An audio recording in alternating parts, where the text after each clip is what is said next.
All righty. Well, mayang gabi, senior tanan-tanan.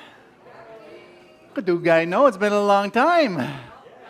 Bila kasimana na, oh my goodness, too long actually.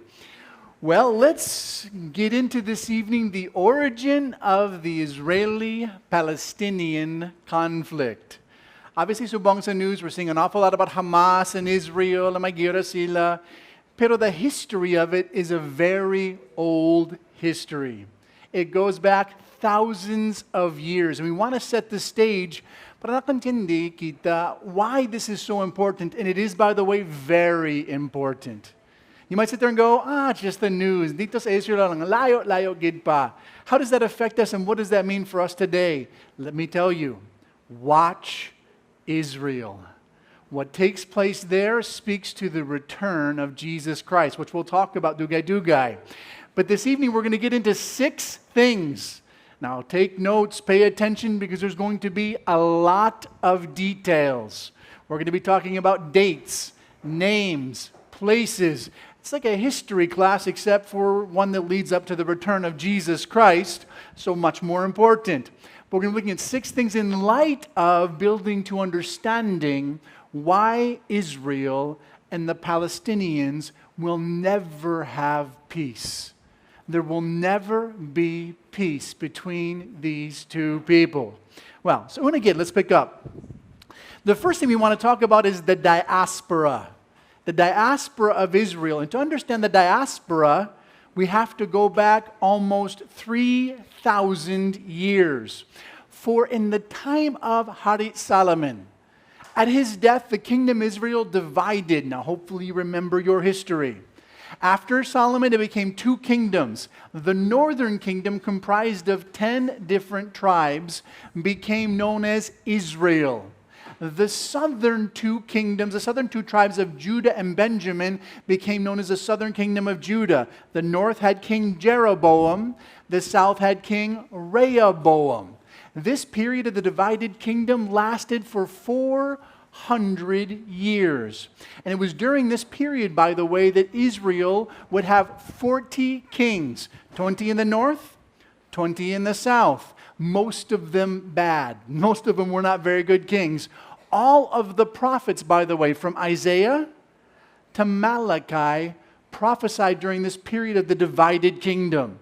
They would never reunite. Israel and Judah would never become one nation again until May 14th, 1948. So can you imagine, from the death of Solomon about 900 BC all the way until May 14th, 1948, they were never united again, although Ezekiel prophesied about it. In Ezekiel chapter 37, verses 21 and 22, he talks about 2 branches. Joseph, the northern kingdom, and Judah, the southern kingdom, once again being reunited as one, prophesying the rebirth. But this is the divided kingdom. This sets the stage. For at the end of the period of the divided kingdom, the northern kingdom of Israel was taken into captivity. This was the beginning of the diaspora. It took place in, and by the way, you can see the notes behind me, follow along, tama mga dates, 722 BC. In 722 BC, the Assyrian kingdom conquered the northern kingdom of Israel. Now, the way the Assyrians worked, when they conquered a people, tanan-tanan mga tao, magwat sila. They took them all out of their country. And they would scatter them amongst all the other nations they had conquered. And then they would take sa mga tao halin sa ibang nga nations, and they would put them in Israel. So no longer were the Jews in Israel. They were scattered. Ang mga Gentile, hindi Judeo, they were brought into Israel, pero may problema. According to 1 Kings chapter 17, verses 26 and 27, there were wild animals, lions, tigers, bears, oh my, who were coming in and they were devouring the people of the land. Patsun sa ila. And so reklamo sa mga tao, they said, we don't know how to worship the God of this land. Therefore, the Assyrians sent back sa mga pari halin sa Israel to teach these Gentiles how to worship the God of Israel. You go, why do I care about that? Who's heard of the Samaritans? It's the New Testament, the parable of the Good Samaritan. Or Jesus had to pass, John chapter 4, through Samaria with a woman there by the well. Where did the Samaritans come from? They were the not Jews, the Indi Judeo, the Gentiles that the Assyrians put in the land, but were taught about the God of Israel, and they blended that faith. Simba sila ang totoo nga Diyos, pero simba sila man ang iyang mga Diyos.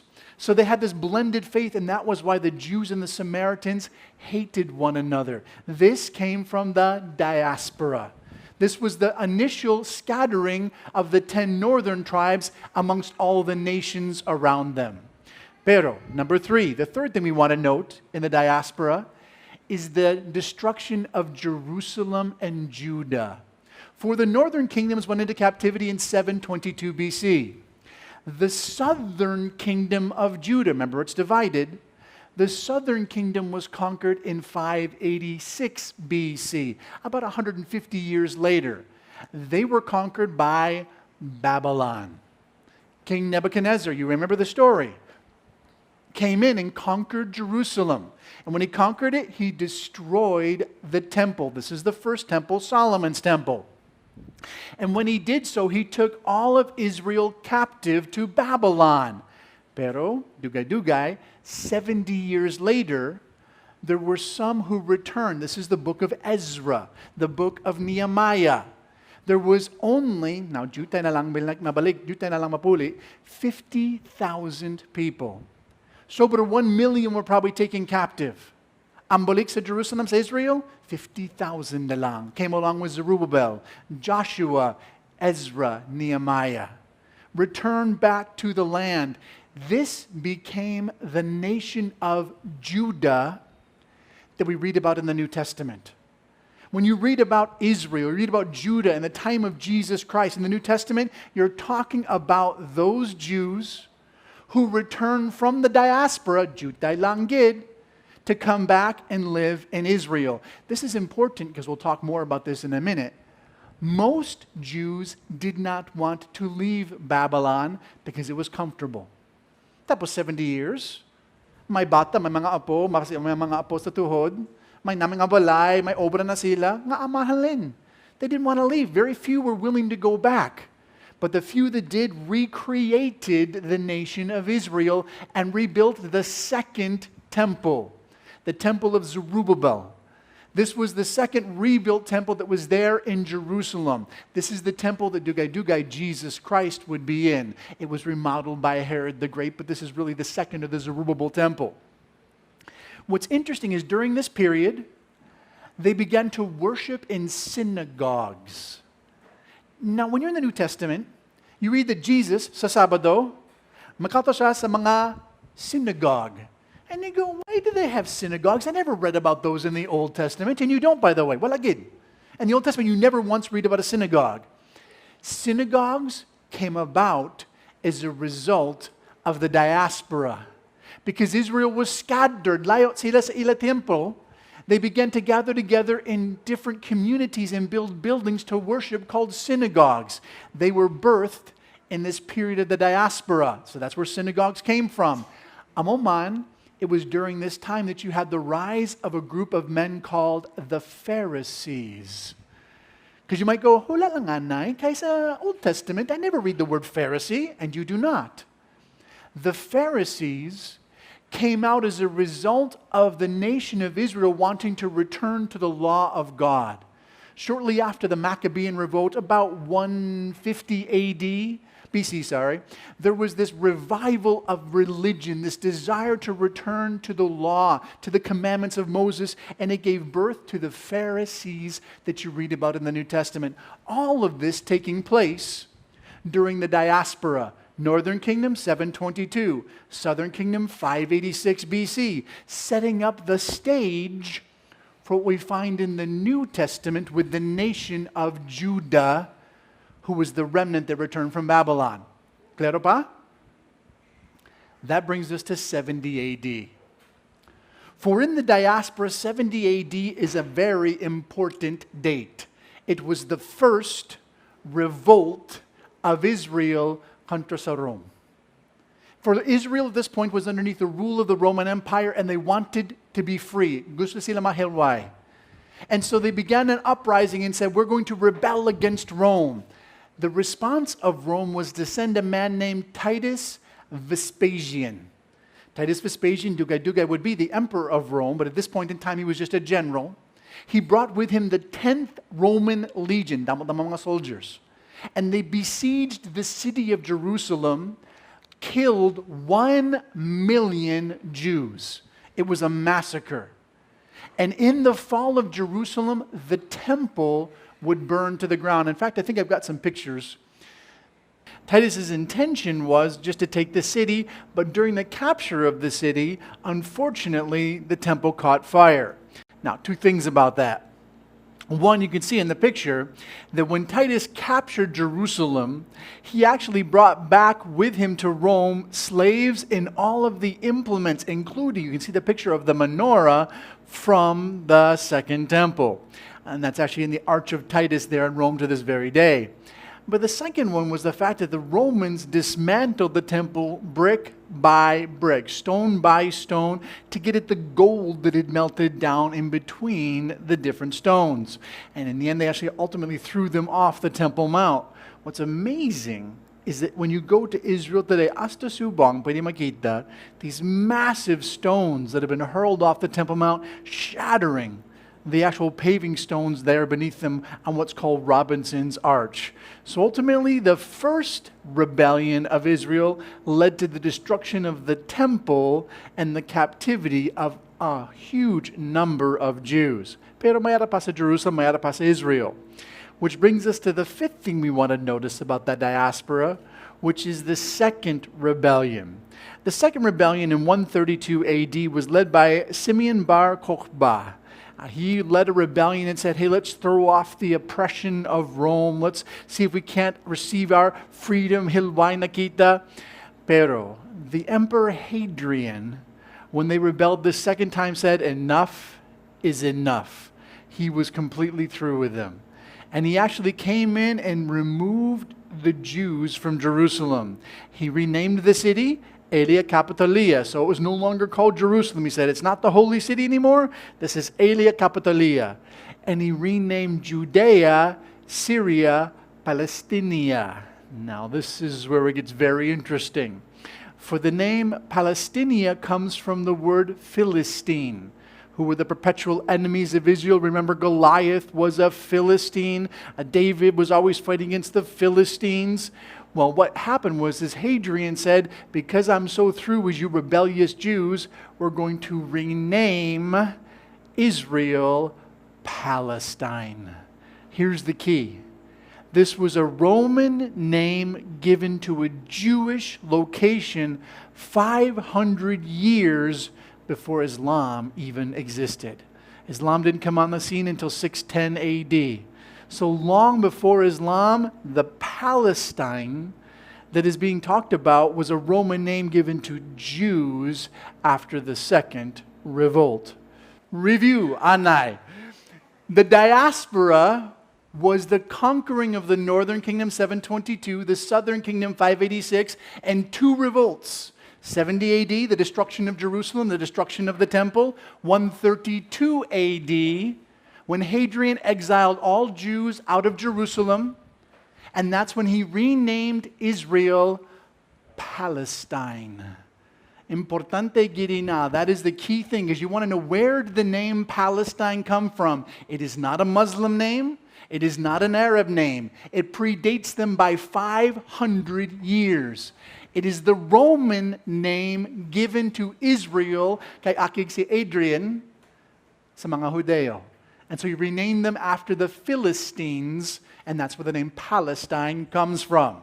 The second thing we want to notice is the rebirth of the nation of Israel. Now, to set the scene, tanan-tanan mga Hudeo, they are scattered, they are diaspora, they have been moved all throughout the nations of the world.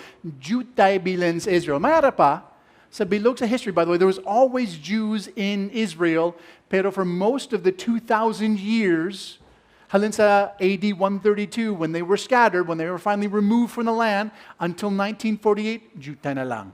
Very few were there. But in the beginning of the 19th century, you began to have something called the Zionist movement. Now, what the Zionist movement was an encouragement, an exhortation para sa mga Hudeo mabalik sa ila lugar. Israel started to say, we need to go back to our homeland. We need to reclaim our territory. It had been 2,000 katuig, but they said it's time to go home. One of the key figures was a gentleman named Theodor Herzl. Importante gid siya. See, Theodor Herzl was from the Austro-Hungarian Empire. He was a German Jew. And he said, we need not only to go back to the land, we need to revive our language. Kaya at this point in history, ang mga Hudeo, ang nila hamba was lain-lain mga lengguay. Judaism, Hebrew, was lost. It was only the language of the Bible. It was the language of the mga rabbi, the scholars, but nobody spoke it daily. And Theodor Herzl began to push for, let's revive our language. Let's revive our culture. Let's return back to our land. It was called the Zionist movement. Now, Zion, by the way, is one of the bukid sa Jerusalem, Mount Zion in the north. And so the idea was Zionism was returning to Jerusalem, returning to our homeland. About this same time that you had the birth of the Zionist movement, you had World War I. And actually, World War I is incredibly important in history. We don't talk much about it. Basi wala kabalo ka mo ano history sa World War I. But World War I changed the face of the world. Kai, before World War I, I'm going to give you some names of countries. Sigurado wala kabalo ka mo. Have you ever heard of Prussia? Indeed, Russia, Prussia. Kabalo ka mo Prussia? Hindi na. Amaman, the Austro-Hungarian Empire. Oh, wala man. How about the Ottoman Empire? Oh, wala man. Damo mga nations, you've never heard of them. Why? Because they ceased to exist after World War I. These were nations that were prior to World War I. Prussia was Germany. Germany did not exist prior to World War I. It was formed after World War I. The Austro-Hungarian Empire became Austria and Hungary. They used to be one empire. They became two different nations. Importante gid, the Ottoman Empire was sa bilog sa Middle East. That was once one nation. And after World War I, it became Iran, Iraq, Saudi Arabia, Jordan. All of these nations, Syria, were formed after World War I. They did not exist prior to that. So the modern map of the world was birthed out of World War I. Pinakamas importante para sa aton was the British Mandate. The British Mandate was a period, it was a section of land that encompassed what is now Israel, Jordan, parts of Iraq, and Syria. That was all one territory called the British Mandate. This was created after World War I. Britain controlled, oversaw it all the way through World War II. And you're going, why is that important? In the year 1917, now World War I ended in 1918, so this is 1 year prior to the end of World War I. Britain came out with what's called the Balfour Declaration, one of the most important documents as it pertains to the birth of Israel. For the Balfour Declaration stated, this is Britain, that Israel had a right to exist in Palestine. They came out and made this statement, 1917. Britain said, we support, we are behind, we believe Israel should come back and become a nation once again. Now, this is because Britain, at this point in history, had a very good relationship with Jews. They had a rich Christian heritage. Nakantindi sila, ang mga Hudeo, ang mga tao sang Diyos. They were the people of God. And so the British, the English nation, wanted to see if he could bless Jews, bless Israel, and have them rebirth in a land. Pero may problema. Amo man kay Babylon. Sa mga Hudeo, istar sila sa Europe, na may ila kabuhi. Mga ranon sila. Nama ila balay. Nama ila obra. Nama ila mga gamit. Why would they leave that to go move to a desert in the middle of nowhere? They said, hindi na lang. Ibang basi na lang, pero kami milindari. So very few Jews left to go to Palestine at the end of World War I, though they were invited to. Though England said, Balfour Declaration, you are welcome to, they were unwilling to. Which brings us to World War II. For about 30 years later, Europe erupted in a second world war. But most important for our understanding is one particular aspect of that war, and it's called the Holocaust. Have you ever heard of the Holocaust? Hopefully you have. If you've not heard of the Holocaust, please do your history, do your research. It is an incredibly important aspect of history, for if we do not know our history, we are doomed to repeat our history.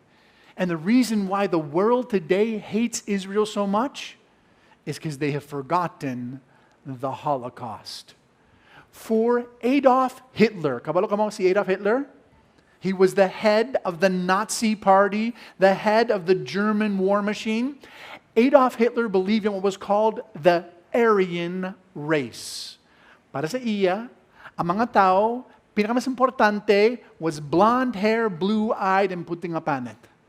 He said that is the superior race. Tanan sa iban are inferior. He was incredibly racist. But as part of that, Hitler said, the worst of all people are Jews. He hated ang mga Judeo. And he came up with what he called the final solution. And his final solution was round up every single Jew you can find and you bring them to Auschwitz, Treblinka, what we call concentration, better called death camps. The Jews were trained in by the hundreds of thousands. Mga bata, mga babae, mga lalaki. When they arrived, all of their possessions were taken away. Piskan na lang. Even their mga kalo, mga rilo, mga sapatos, tanan-tanan bilin. And they go, we're going to give you a shower. Malego lang ka mo. Pero damot-damot sa sulod. May dako nga kwarto, damo mga tao sa sulod. Kung sulod sila, masarado ang portahan. And it was not water that came out. It was gas. Patron sila tanan. They would then open up the room, take the bodies down below to incinerators, and they would cremate them all. They killed 6 million Jews this way. It's one of the most horrendous things that's ever taken place in history. 1.5 million of them were children. I think one of the hardest things I've ever seen. There's a memorial in Israel. The name of the memorial is called Yad Vashem. Yad Vashem is actually quoting from the Bible. It comes from Isaiah chapter 56, verse 5. For in Isaiah 56, verse 5, the prophet writes and says, I will give my house and within my walls a place and a name. I will give an everlasting name that shall never be cut off. That word place and name is Yad Vashem. I will give my people a place and a name. And what Israel did was they created a memorial. And you can go there to this day. In fact, we're going to go to Israel. Hopefully, we'll go over there. And one of the places we will visit is Yad Vashem. You will weep. It is not a place that's fun. It's not a place that's pleasant to see. It is the hardest thing you'll ever walk into. And the worst part of it is that. It's called the Memorial of the Children. You walk down underneath the ground and there's a single candle in the middle of the room. But the entire room, kisame, sa dingding, sa salog, are mirrors. And so that one candle reflects infinitely in every direction. You feel like you're walking into a star field. There's just lights everywhere all around you. And as you walk in, the names and ages of every one of the 1.5 million children is read aloud. This was the Holocaust. As terrible as it was, and it was terrible, it had one benefit. When it was over, the Jews said, we're ready to go home. Tanan-tanan sila sa una, hindi ko sa sila halin sa Europe. They wanted to stay. Gusto gid sila hin. Now they're like, yes, we will leave. We're ready to go back to our homeland. It was the Holocaust that unfettered, it released, it freed the Jews to want to go back to their homeland. Now, it's worth mentioning, by the way, don't think that the people who did this got away with it. God, in Genesis chapter 12, verse 3, makes an extraordinary promise. He said, I will bless those who bless you, and I will curse those who curse you. Any nation that has ever touched Israel has been decimated. Spain, in the 14th century with the Inquisition, Spain used to be a world empire. After the Spanish Inquisition, where they tortured and tormented Jews, wala lang sila. Germany, after World War II, became nothing. It absolutely lost all of its power. God decimated the nation. Even England, who once ruled the world, England was the empire that the sun never set upon. After they turned against the Jews, we'll talk about this momentarily, in 1948, they never were a world power again. In fact, I got to say this right now, a blessed nation is the United States. The United States is a very blessed nation today because they support Israel. But you watch, the moment the U.S. turns its back upon Israel, they will fall as well. No nation ever survives who touches the chosen people of God. God used the Holocaust, but those who did it paid the price dearly. Well, that brings us to the fifth thing we want to notice about the rebirth, which is May 14th, 1948. For after World War II and the Holocaust, the entire world was absolutely horrified by what had happened. 6 million Jews murdered. 1.5 million of them children. The world says this is unacceptable. And the United Nations gathered together on November 29th, 1947, and they passed Resolution 181. Resolution 181 said, Israel is again given land in Palestine to be a nation. Now, by the way, there were 33 nations that voted in favor of Resolution 181. One of those nations was the Philippines. In fact, the Philippines was the only nation in Asia that voted for Israel, which is why, asa subong, biskan sino dali, halin sa Philippines, if you want to go to Israel, pwede, no visa required. And it's Israel's way of saying, hey, you voted for us, we will always welcome you. So this allowed for the rebirth of Israel. And David Ben-Gurion, now David Ben-Gurion was the first prime minister of Israel, on May 14th, 1948 declared Israel is a nation again. You can see the Israel ad right there. Palestine, Israel is born. Israel was rebirthed on 1948. Pero I want you to notice this. Now, pamatigid because medyo budlay na.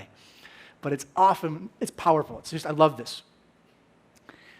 In Leviticus chapter 26, God made a promise to Israel. Kung rebelde ka mo, if you turn away from me, I will punish you 7 times more. It's called the 7 times curse. God says, if you turn, if you rebel, if you do not repent, 7 times more, I will pull a curse, a burden, a terrible work upon you. What's interesting is if you cross-reference that 7 times with Ezekiel chapter 4. For in Ezekiel chapter 4, Ezekiel is given a prophecy of 430 years of punishment upon Israel. In fact, Ezekiel's told to lay on his side. Higdit na lang for 430 days. 1 day for every year that God's going to punish Israel. What's interesting is you take the 430 years, you add to that the 7 times more curse, And you end up with 2,520 years. And you're going, okay, ano na. Not my 2,520. If you start sa sugod at the first destruction of Jerusalem by Nebuchadnezzar, and you add 2,520 years, guess what date you come to? May 14th, 1948. God predicted the very day that Israel would be reborn. Now, if you take a different day to start at, kung suguta, on 586 BC, the destruction of the temple. The day the temple was destroyed, and you add 2,520 years, you come to, you ready for this? June 7th, 1967, the very day that Israel reclaimed the Temple Mount. Same prophecy, same number of years, but depending on when you start, it either comes to the birth of Israel or the recapture, the reclaiming of the Temple Mount. You see the sovereignty and the plan and the orchestration and the perfection of God as He knew exactly how and when His people would be rebirthed as a nation. Unfortunately, that isn't the end, though. Because on May 15th, 1948, 5 Arab countries declared war on Israel. Can you imagine? May 14th, woo, lipa again, we're a nation again. Tasunod lang. May 15th, magira na. 5 nations, the 5 nations were Egypt, Syria, Jordan, Lebanon, and Iraq, all attacked Israel with far superior numbers, matzdamot sila, and far greater weapons. Israel was a bunch of refugees. Pakuhalin sila sa Israel, pakuhalin sila sa Holocaust. Ang nila armas was, pitchfork and spading na lang. They really didn't have any weapons. And yet here they're being attacked by Arabs with tanks and planes. Yet miraculously, Israel survived. Ang pinakasimportante is in that War of Independence, that May 15th, 1948 war, Israel was not destroyed. In fact, they managed to keep all of the territory given to them under the UN Resolution 181. They even got a little bit more than that. Jutay masobra, not a lot, but a little more, in their victory over the Arabs. Now, the Arabs have a name for this, by the way. They call this war Al-Nakba, the disaster. Hasta subong, kada tuig, May 15th, all Arabs will mourn Al-Nakba, the disaster when Israel was rebirthed. But there was a problem. Here was the problem.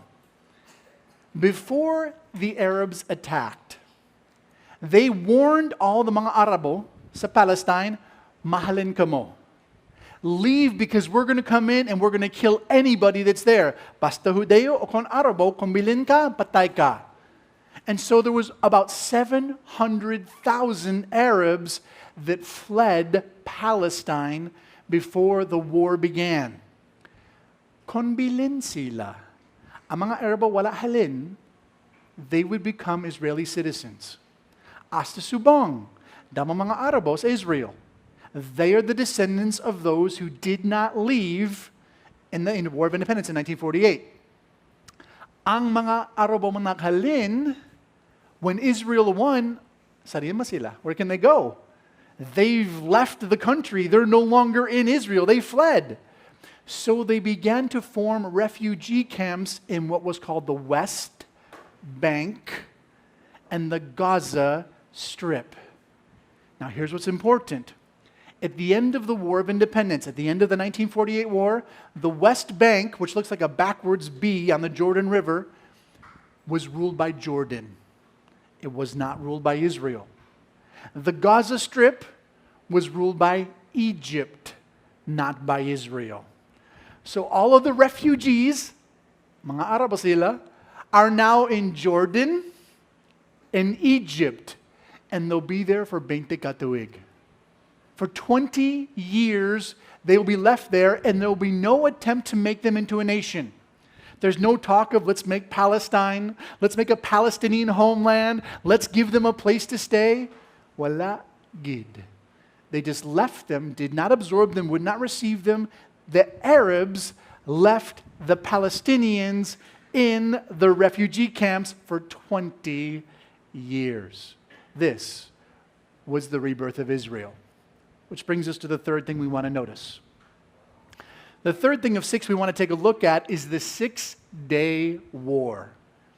The 6-Day War took place in 1967. It is a critical, very important to understanding the current Palestinian-Israeli conflict.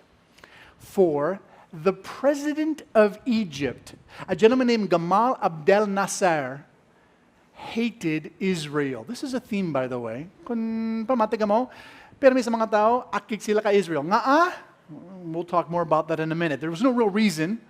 Just Nasser hated Israel. And he said, I'm going to attack them. And so he began to line up tanan-tanan yung mga tangke sa border.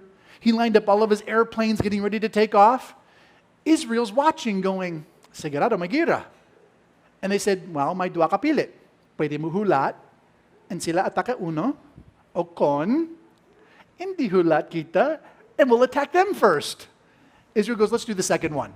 And so Israel led a surprise attack on Egypt, Jordan, kag Syria. It's called the 6-Day War.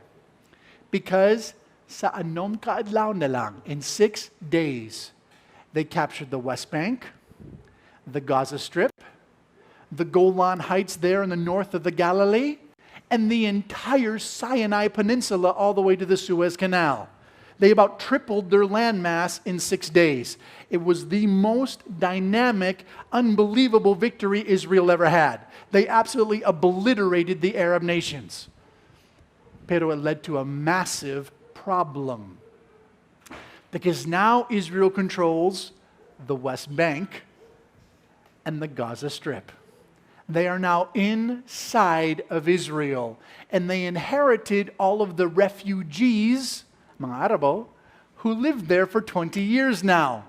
What do you do with the refugees? This was the problem. Here's the issue. If you say, we'll make you citizens, we've inherited you, let's make you part of our nation, we'll bring you in as our citizens, mas damot sa mga Arabo kumpara sa mga Israelanhon. And it's a democracy. So if you have more Arabs than Jews in your democracy, what happens?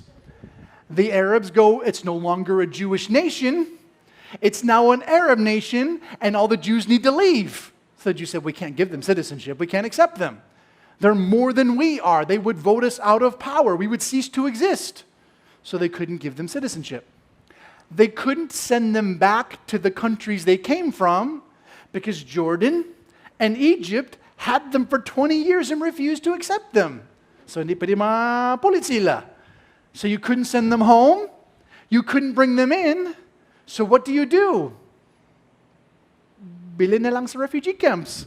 And they left them there because there was no other option. This was the foundation, this was the beginning of the Israeli-Palestinian conflict. For suddenly now you had these refugee camps inside of what was now Israel. Well, there was another problem. And the second problem was Israel recaptured the Temple Mount. June 7th, 1967. For the first time in almost 2,000 years, Israel once again owned the Temple Mount. And let me clarify. Israel has history in the Temple Mount. For it was on the Temple Mount called Mount Moriah where Abraham, in Genesis chapter 22, offered his son Isaac. Talk about some history. That's 4,000 years ago. That was the first mention of Mount Moriah. That's where we first hear about the Temple Mount. But it is also, according to 2 Samuel chapter 5, where King David established the city of David. It used to belong to the Jebusites. But David came in and conquered the city of Jerusalem and renamed it the Ciudad Sang David, the city of David.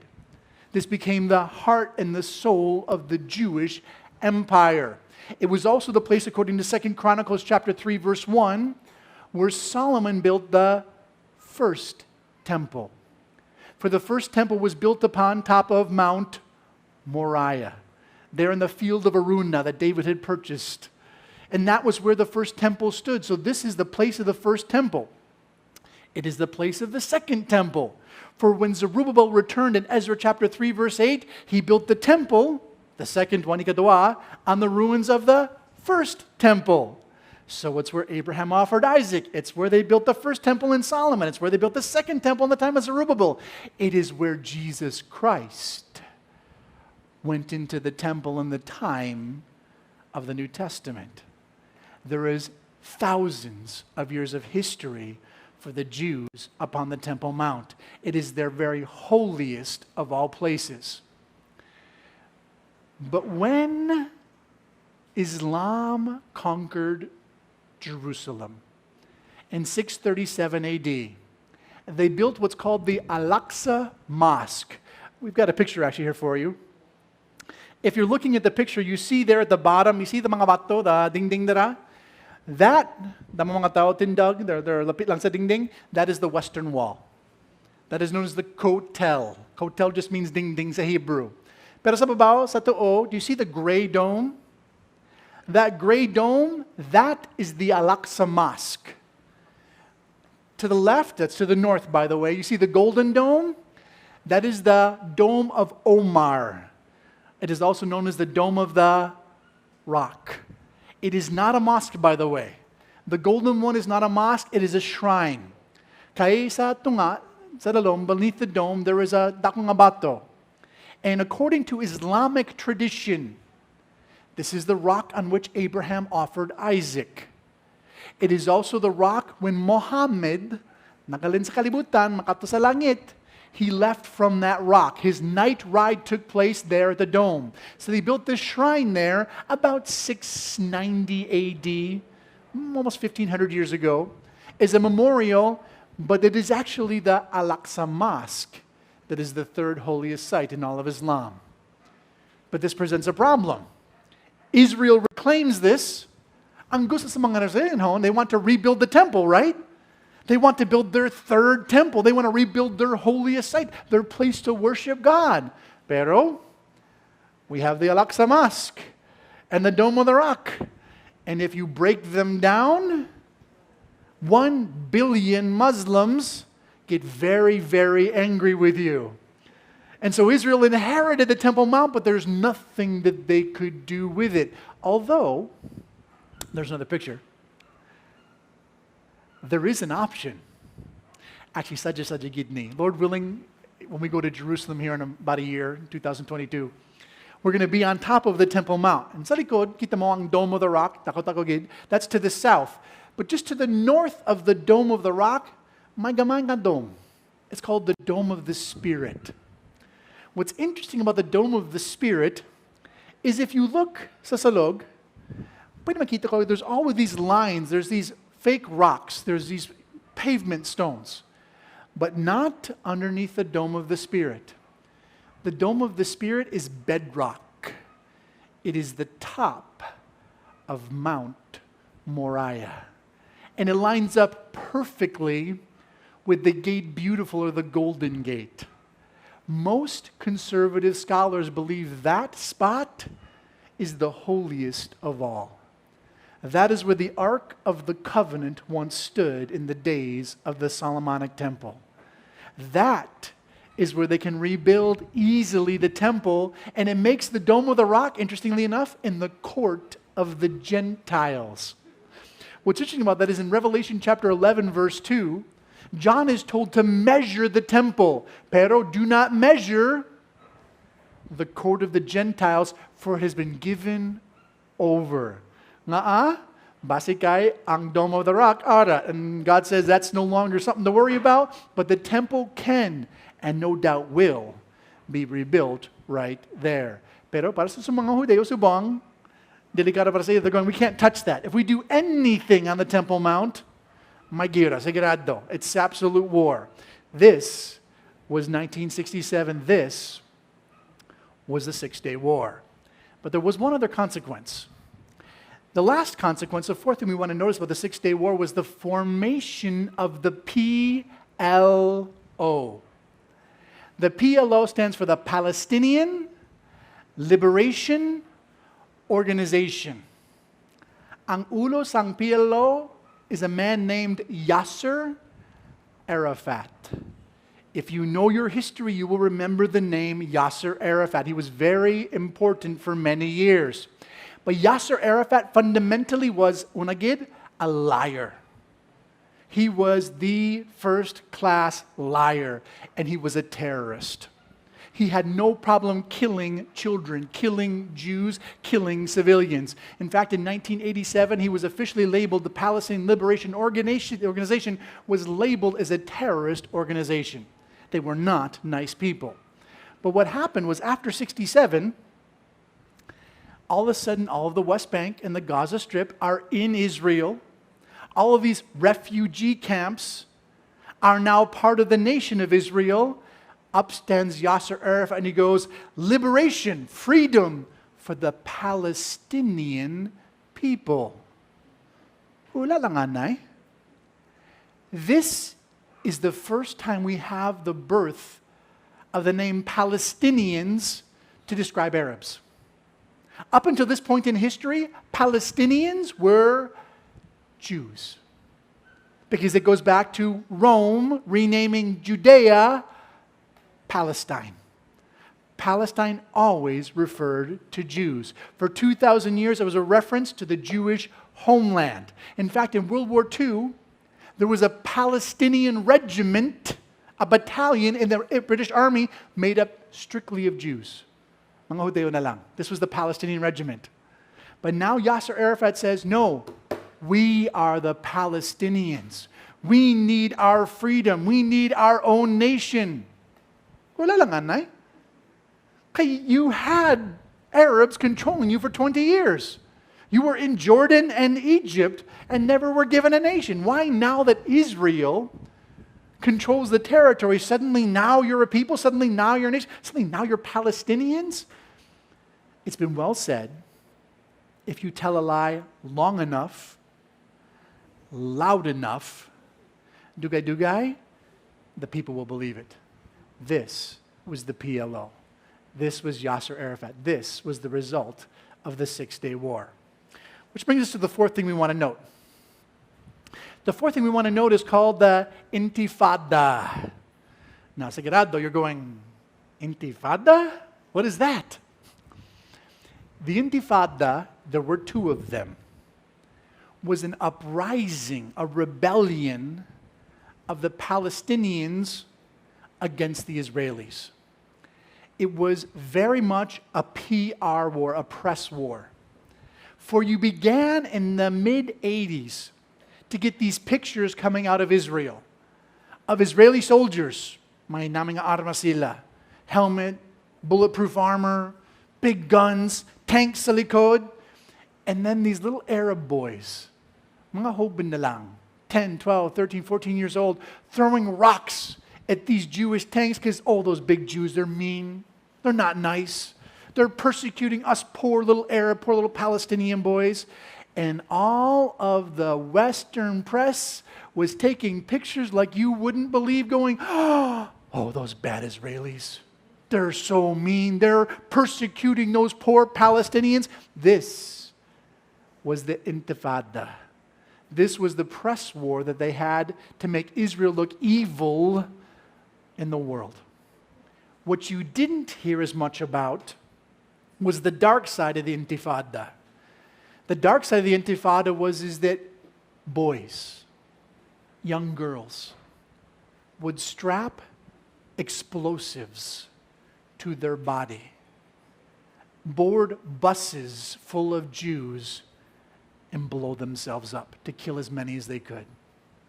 They would walk into restaurants, coffee shops, and push a button, pull a trigger to try to kill as many as they might. This was also part of the Intifada, suicide bombers. In fact, to this very day, you walk around Jerusalem. Kung hindi pa mabasa in Hebrew, basta hindi nakantindi, but you'll see this large slab Mga nalan. And it's the name of those who perished there because of a suicide bomber, and there are a lot of them. This was the Palestinian uprising, but it caused there to be a great deal of pressure on Israel to give freedom to the Palestinians, to give them land, to try to give them some kind of concessions.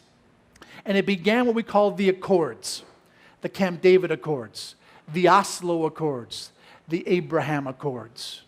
The first of them was in 1979.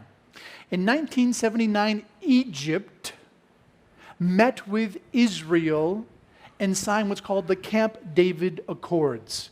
It was the first time an Arab nation made peace with Israel. They signed a peace treaty because Israel, land for peace, gave them the Sinai Peninsula back. So sa bilog sa Sinai, by the way, that was more than half of the nation of Israel at that point, mahatag sila sa Hepto. And as a result, Egypt said, we'll sign a peace treaty with you. Land for peace. It happened again in 1993, 1994 in the Oslo I and the Oslo II Accords. What happened in the Oslo was you had Yasser Arafat meet with Yitzhak Rabin. Yitzhak Rabin was the prime minister of Israel. They also met with Bill Clinton, who was the president of the United States at that point.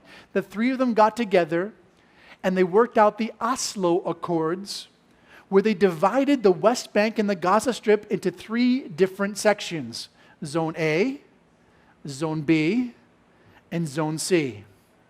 So Zone A, total Palestinian control. The PLO had total military, police, and governmental authority. In Zone B, tungat na lang. The Palestinians had partial control, Israel had partial control. Zone C, tanan sa Israel lang. And they gave land for peace. Interestingly enough, Yitzhak Rabin was assassinated the very next year. He gave land, Jewish land, God's land, to Arabs, and he was assassinated. More on that in a minute, because it's a bit of a theme. You then had 1994, the second country to ever make peace with Israel was the nation of Jordan. King Hussein of Jordan managed to come together with Israel, and you now had two countries with official peace treaties, Arab, with the nation of Israel. So Israel's thinking, basi may plano ni, this might work. Land for peace, right? We gave the Sinai to Egypt, peace treaty. We gave the portions of the West Bank and Gaza to the PLO, and Intifada, the Intifada stopped. A second one happened shortly after, but the first one stopped. We were nice to Jordan, didn't give them any land, but we have peace with Jordan.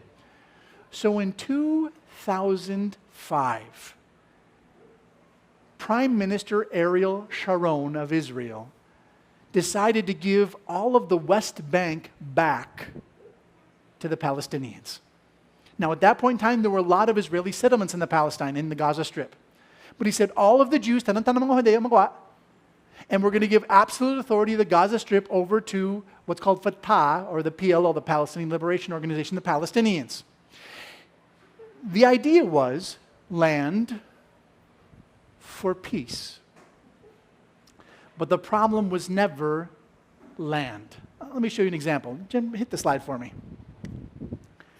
This is the Muslim world, all the way from North Africa to Indonesia.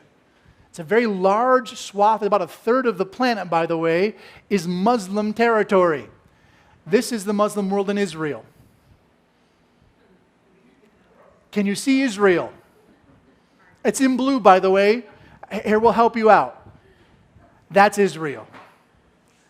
It's not about land. And no land given will ever bring peace. And when Ariel Sharon, who, by the way, died the next year from a stroke, there's your theme. Yitzhak Rabin gave land, Pachon. Ariel Sharon gave land, Patayman. When Ariel Sharon gave the Gaza Strip over, the very next year in 2006, they held an election. Now, the thought was Fatah, which was the Palestinian organization, would rule the West Bank and Gaza Strip. But when they had an election, guess who won? Hamas. In 2006, when the Gaza Strip held an election, rather than Fatah, Hamas came to power. Hamas was a known terrorist organization. They were known for bombing. They were known for suicides. Yet they now became the official government of the Gaza Strip and immediately began to fire Qassam rockets into Israel. There's your peace. We gave them land, they began to shoot right back at us. That was what Israel bought with land. And it was the first of a many series, over 6 wars that have been fought between Hamas and Israel from 2006 until now. The most recent one we'll talk about in a moment. But this was land for peace, because you will never have peace in Israel. Pamati-matigid, kaya importante gid ni. You will never see a peace treaty work. And if you do, be terrified, because it means you missed the rapture. Because there will never be true peace until Jesus Christ returns. And there will only be a fake peace with the rise of the Antichrist. We'll talk about that sa katapusan. Anyone who tries to bring peace right now to Israel will fail. And no land that is given will ever work. And when we're told, by the way, Psalm 122:6, to pray for the peace of Israel, we're told to pray for the peace of Jerusalem. Do you know what you're praying for? You're not praying for peace. You're praying for Jesus to come back. This is the praying for peace of Israel. This is the Intifada. But there is one last section to it, which is called the Abraham Accords, and it's worth mentioning. The Abraham Accords, because you had the Camp David Accords, you had the Oslo Accords, you also had the Abraham Accords, are just last year. They were done under President Trump. President Trump, when he was still in power there in the United States, managed to make a peace treaty, encourage Bahrain, the United Arab Emirates, Sudan, and Morocco to form formal peace treaties with Israel. Now that's exceptional. Because remember, all the way from 1948 up until 2019, only 2 Arab nations, Egypt and Jordan, had ever signed peace treaties. And then in 1 year, 4 more nations signed peace treaties? I don't know, natabo. What happened? What's that about? It actually isn't good. It speaks of the war that is coming. For within Islam, there are 2 major factions. They are called the Sunni and the Shia. Sunni Islam, Shia Islam. They're like 2 different denominations. It's like your Catholics and your Baptists. And they do not like one another. They would just assume kill each other as to say hi. All of the Arab world, for the most part, is Sunni with one exception. The exception is the nation of Iran. Iran is Shia Islam. And all of the nations that are making peace with Israel, including, by the way, Saudi Arabia, if President Trump had actually won a second term, Saudi Arabia would have made peace with Israel. They held off because Trump was not reelected. And they're not sure what Biden's going to do, because Biden is unstable. But the idea is they fear Iran.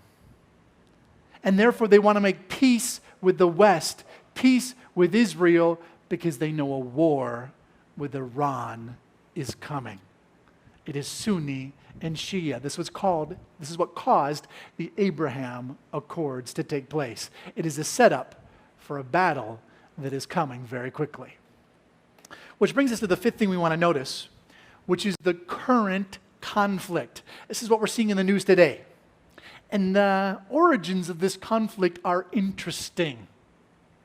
It all began on May 6th, so roughly 16 days ago. What happened on May 6th was the Supreme Court of Israel had a ruling. There were 6 Arab families in East Jerusalem who were living on land. May balay sila, ila balay, pero ang duta was Israeli. They were living on Israeli land and had built their houses on top. Now, the Israelis said, wala problema, just pay us rent. As long as you're paying us rent, pwede mo istardara. But the Arabs started going, hindi na lang. Wala bayad kami. It's our land. East Jerusalem is ours. This is our home. We shouldn't be paying you to live here. But it was their land. It was the Israelis' land. And so it went to court. And the courts ruled and said, if you don't pay the owners of the land you're living on, you're going to get evicted. Pretty simple, right? It's not about religion. It wasn't about race. It was about tenants not paying their landlord the rent. This was the Supreme Court ruling. Riots started. Oh, those mean Israelis, they're kicking poor Palestinians out of their home. It happened to coincide with Ramadan. Now, Ramadan is a fast that lasts a month in Islam, and it is the holiest time of year. Large numbers of Muslims will gather together to worship. May 7th, 2021, 70,000 Muslims gathered together on the Temple Mount at the Al-Aqsa Mosque to pray. When the prayers were done, when it was over with, they began to pick up rocks and throw them at the Israeli police, because the Israelis are big, mean people who kick out Palestinians from their homes. In response, the Israeli police went, this is a riot. Tear gas, rubber bullets, clear the Temple Mount. Everybody's got to go. And they caused the crowd to disperse. The next day, May 8th, in response to Israel attacking Muslims on the Temple Mount, Hamas starts firing rockets into southern Israel. This is what started the current war, because some people would not pay their rent, and this suddenly became a religious and a racial issue. To date, asa subong, more than 2,500 rockets have been fired out of the Gaza Strip into Israeli homes. This is not attacking military targets. This is not attacking some kind of a military establishment. This is into mga barangay, neighborhoods.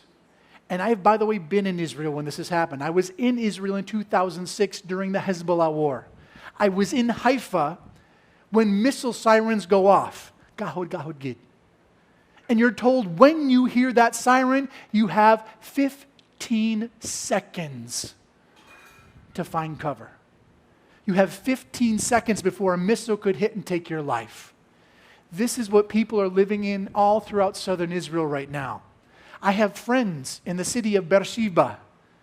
They are in their basement. They will not come out. They sleep in their basement because it is a bomb shelter. And every night their children go to sleep crying because they hear sirens throughout the night as missiles land. Now, fortunately, Israel does have the Iron Dome. You've probably heard of the Iron Dome? Nami gid sa Iron Dome. Sa gigid sa mga Israelis. They're really quite amazing. What the Iron Dome is, just so you understand the current news, Hamas fires rockets. Now those rockets have no guidance to them. It's more like, okay, let's see where that lands. Israel, the moment they go into the air, tracks them and says, where will that hit? Kung sa baybay, kung sa deserto lang, we don't care. If it's going to hit a residential area, they have their own rockets that are faster. And they will aim, they will target, and shoot down the rockets from Hamas before they ever hit the ground. It is 90% effective in destroying the incoming missiles from Hamas. It really is quite extraordinary. It speaks of just how God protects His chosen people. Absolutely amazing. But some still get through. Israelis are still dying. Children in Israel are still dying. But that brings us to the war of opinion. And this is what you're seeing in the news today. The news hates Israel. If you turn on ABS-CBN or Subong, man, Israel is the worst. Israel is horrible. You have this term called unequal response. In other words, Hamas is firing rockets into Israel, pero Israel's coming in with warplanes and big missiles and tanks. It's a disproportionate response to what's happening from Hamas. You're firing missiles at my houses. Sa mga tao sa mga barangay na lang. And you expect me just to sit there and go, okay na lang, just don't fire too many if you don't mind. Of course Israel's going to respond, but Israel and Hamas have very different goals. The goal of Israel is to destroy Hamas, not the people, not the mga tao. They have no problem with Palestinians. They're not upset. They do not try to kill Palestinians. Israel is trying to wipe out Hamas. They want to take out a terrorist organization. That's why they blow up missile sites. They blow up Hamas buildings. They try to assassinate Hamas leaders, those responsible. But Hamas has a very different goal. Hamas's whole purpose is to make Israel look bad in the international eyes. And here's how they do it. There's actually quite a brilliant tactic. Israel protects its people. They have the Iron Dome that keeps the missiles from coming in. Hamas stands behind their people as protection. Hamas fires their missiles from schools. Mga eskwelahan. Puno sa mga bata. Sa babaw, missiles firing towards Israel. Why? So that when Israel fires back to destroy the missiles, ang mga bata, patay. And Hamas rushes in with the cameras and goes, see, the Israelis are killing children. They're horrible, terrible people. Look what they've done. Hamas uses hospitals to fire missiles from. Hamas uses press buildings, newspaper buildings, the Associated Press building to fire missiles from. But this is how Israel works. Hamas may do this to try to get the pictures of the dead children and dead women and try to outrage the world. Israel actually warns. There was a famous video. Jim, pull it up real quick, would you? This right here, by the way, you can watch it behind me. This is the Al-Sharouk building in Gaza City. The Al-Sharouk building was housing the Associated Press. Israel destroyed it. Now, what's kind of interesting, and I want you to notice, look at the guy standing there taking pictures. If you were seeing missiles, there are 6 of them, blow up a building, would you just be swinging the tindag na lang and just take pictures? Or would you be hadlogin kagdalagan? You'd think he'd be running away, right? Why isn't he? Because Israel called first and said, tanan-tanan mga tao, halin sa building because we're going to blow it up. And they waited till everybody left the building so no one got hurt. And then they only blew up the building they said they would. And so you were perfectly safe. If you were a couple buildings away, you knew you were fine.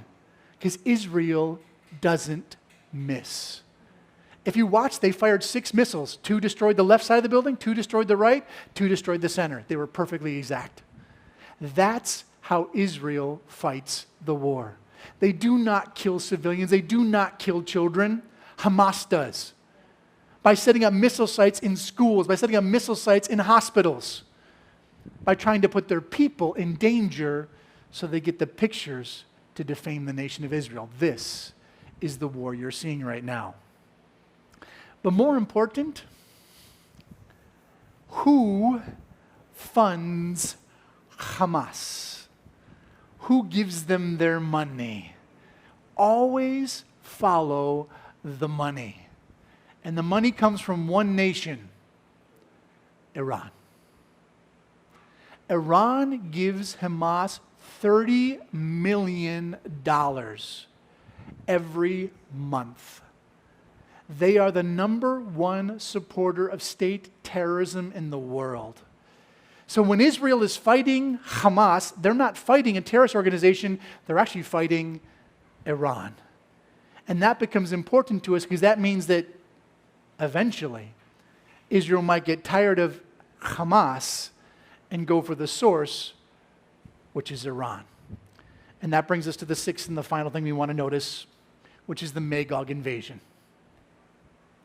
Why is it so important to watch Israel in the news? Because of Ezekiel chapter 38. In Ezekiel 38, we're told there's going to be an alliance among the nations who are going to come against the nation of Israel in the last days. The number one nation mentioned is Magog. Who's Magog? Well, there's a bunch of other nations that come with them. You have Meshach, Tubal, Persia, Cush, Put, Gomer. And you're going, Sinoina. If you go back to Genesis chapter 10, you find that these are the nations that are against Israel today. For these nations in modern terms are Russia, Iran, North Africa, Ethiopia, Turkey. There's a map. I want you to notice. All nations in red are the Ezekiel invasion.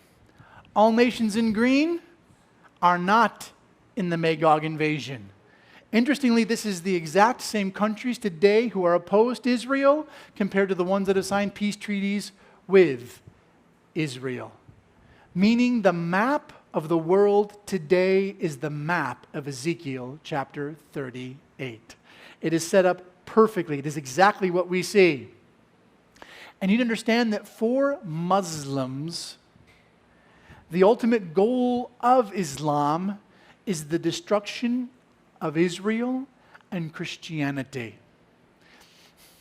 When Muhammad came, back in the 6th century AD, he came first to the Jews and said, I am the coming Messiah. The Jews rejected him. And so he said, kill all Jews. He came to the Christians and said, I am the second coming of Jesus Christ. The Christians rejected him. So he said, kill all Christians. And it is the fundamental precept of Islam to have jihad. Jihad is either convert to Islam or die. This is the principle, this is the precept of Islam.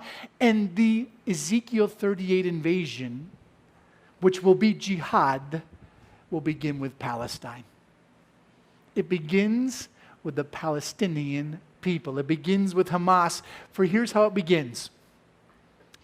Para sa mga Arabo, mga Muslims, their hope is to bring about the 12th Imam. The 12th Imam is the Messiah of Islam. In order for them to bring about their Messiah, they believe they must create a war, a conflict with the West. And because of this conflict, this war, Magira in the West, this will bring about the Messiah. We call him the Antichrist. And so what happens is that the Islamic revolution, the jihad that they form, is an attempt to bring about the Antichrist. And interestingly, the Ayatollah Khomeini, now the Ayatollah Khomeini is the supreme leader of Iran, the Shia nation of Islam. The Ayatollah is quoted as saying, the purpose, the mission of the Islamic Republic is to wipe Israel off the map. This is the number one, the supreme leader of Iran. He says, our purpose, the reason why we exist, is to annihilate Israel. Here's the picture. Hamas fires missiles into Israel. Why? Because 6 Palestinians didn't pay their rent. In response, Israel starts to war into battle against Hamas. But how long before you realize Hamas is not the problem? Hamas is just the puppet, if you will. They're just the proxy war. The real problem is Iran. And Israel says, enough is enough. We're tired of having missiles fired at our people. We're not going to go against Hamas. We're going to go against the source. We're going to fight Iran. And the moment Israel goes against Iran, suddenly Russia to Garma. Magog, Turkey to Garma. Put, Ethiopia, get dragged in, and you have the Magog invasion. That's how close it is. Listen, this is why this is so critical, so important to watch the Middle East. Literally, it could be any moment. Israel says enough is enough and goes after Iran, Magog invasion. It's like little dominoes set up, and once one falls, the others go right afterwards. This is where we are today. And this is important because once the Magog invasion happens, according to Ezekiel 38, Jesus Christ himself comes in and intervenes. God wipes out the Magog forces to save Israel. In the aftermath of the destruction of Magog and their forces, one man stands up according to Daniel chapter 9, verse 27, and makes a peace treaty for 7 years. We call him the Antichrist. The man of perdition, the man of sin. He's got about 30 titles in the Bible. The point is simply this: he will rise up and say, peace and safety. And he will offer to rebuild the third temple for Israel. There, north of the Dome of the Rock, on the Dome of the Spirits, the Antichrist will rebuild the temple, and the Jews will receive him as their Messiah. Jesus would say in John chapter 5, verse 43, I come in my Father's name, and you did not receive me. Another will come in his own name. Him you will receive. The Jews will embrace this man as their Messiah, and the book of Revelation begins. And God pours out his wrath upon a God-rejecting world. And that peace and safety, don't believe it. 1 Thessalonians chapter 5, verse 3 says, when you hear peace and safety, sudden destruction comes. But here's what's important for you and I. The Antichrist cannot come to power until we are gone. Because according to 2 Thessalonians chapter 2, verse 7, the Holy Spirit restrains the Antichrist right now, keeps him from rising to power. And only once the Holy Spirit is removed can the Antichrist rise up.